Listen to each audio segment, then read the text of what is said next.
भारत को अव्वल दर्जे का परमाणु प्रोग्राम बताया जाता है। डेवलप्ड कंट्री माना जाता है फॉर न्यूक्लियर एनर्जी।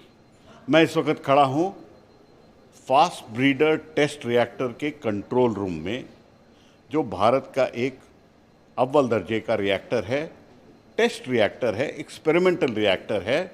भारत के 3 स्टेज प्रोग्राम के लिए, सेकंड स्टेज के फ्यूल और मटेरियल्स को टेस्ट करने के लिए।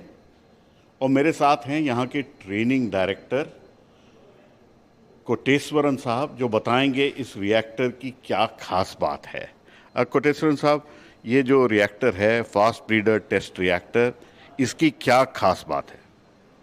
This reactor is designed to operate at 40 megawatt, mainly to demonstrate. थोड़ा हिंदी में बताएं। Okay, demonstrate कुछ बोल सोडियम, because this sodium इधर मंदक नहीं यूज करते हैं, इधर purely sodium is used as the coolant.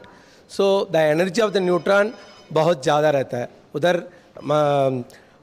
PHW reactor में उधर लेस देन 1 EV कम करते हैं, इधर 200 to 300 keV operating energy, high energy neutron use करते हैं।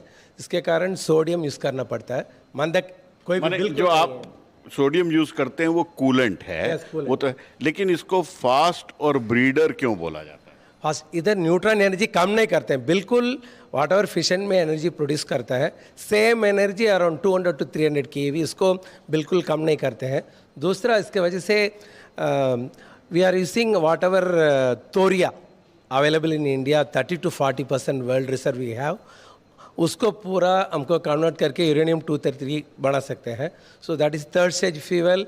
सो इन्फिनिट एनर्जी हमको इससे निकाल सकते हैं। दूसरा, वाट एवर यूरेनियम 238 हमको फर्स्ट स्टेज रिएक्टर में मिलता है, उसको डिप्लीटेड यूरेनियम बोलते हैं, उसको इस रिएक्टर में डाल के हमको ज़्यादा प्लूटोनियम 239 बना सकते हैं। अगर ये फास्ट रिएक्टर नहीं तो हमको 7% ही मिलता है यूरेनियम यूटिलाइजेशन फैक्टर, अगर फास्ट रिएक्टर में जाएगा तो 70% मिलता है। सो बहुत एनर्जी हम निकाल सकते हैं फास्ट रिएक्टर तो हमें क्यों ज़रूरत है? हमारे पास यूरेनियम का भंडार कम है, हम क्यों थोरियम? क्योंकि बाकी देश तो थोरियम नहीं इस्तेमाल करते। यूरेनियम हमको लिमिटेड क्वांटिटी है, इंडिया में यूरेनियम बहुत ज़्यादा नहीं है। यूरेनियम फर्स्ट स्टेज रिएक्टर में यूरेनियम पूरा डाल के हम लॉट ऑफ प्लूटोनियम एक्सट्रैक्ट करते हैं। प्लूटोनियम को second stage reactor fast reactor में डाल के lot of energy we can extract as well as we can produce. इधर थोरियम डाल के यूरेनियम 233 बना सकते हैं, नहीं तो डिप्लीटेड यूरेनियम ज़्यादा डाल के हम प्लूटोनियम 230 ज़्यादा बना सकते हैं। इसके वजह से lot of chain of fast reactor, fleet of fast reactors बना के then infinite energy we can extract from the fast reactor route. तो इस तरह के फास्ट रिएक्टर दुनिया में कितने देश में अभी चल रहे हैं?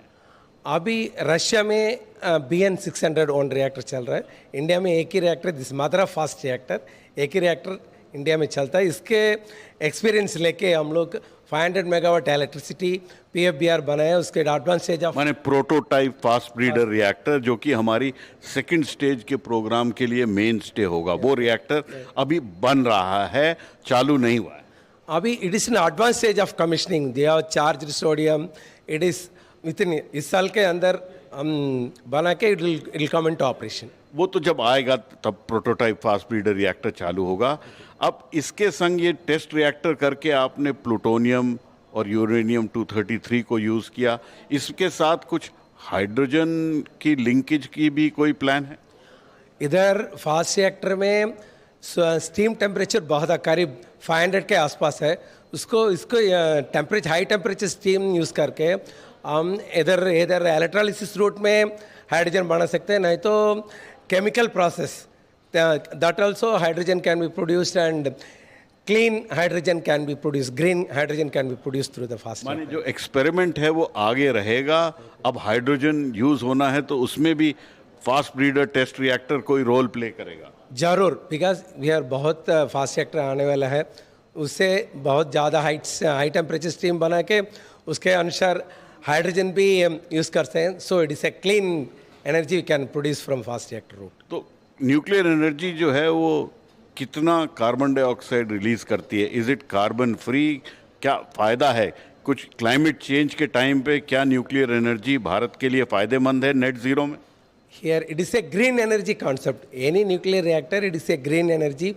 1 unit produce करने के लिए 1 kilo carbon is use करते हैं. So that much equivalent CO2 or CO emission to the atmosphere, our ozone layer is well protected because of the nuclear energy. सो ये थे कोटेश्वरन साहब एमएस बताते हुए कि फास्ट ब्रीडर टेस्ट रिएक्टर जो है वो अपना काम प्लूटोनियम को यूज़ करने में, मटेरियल्स को टेस्ट करने में और प्रोटोटाइप फास्ट ब्रीडर रिएक्टर बनाने के लिए किस तरह काम आया, लेकिन आने वाले टाइम में इससे एक न्यूक्लियर एनर्जी से हाइड्रोजन बनाने की भी योजना है.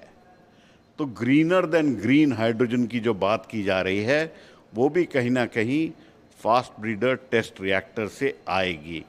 तो ये जो फास्ट ब्रीडर टेस्ट रिएक्टर है ये भारत को बहुत चीज़ें दे रहा है और आने वाले टाइम में भी बहुत रिसर्च और डेवलपमेंट करके भारत को क्लीन एनर्जी और जो नेट ज़ीरो की टारगेट है उसको और पहुंचाने में काम आएगा. बेस लोड पावर सप्लाई करने के लिए न्यूक्लियर एनर्जी का एक बड़ा अहम भूमिका रहेगी आने वाले टाइम में. फास्ट ब्रीडर टेस्ट रिएक्टर के कंट्रोल रूम से कलकपाकम से पल्लव बागला, एनडीटीवी इंडिया के लिए.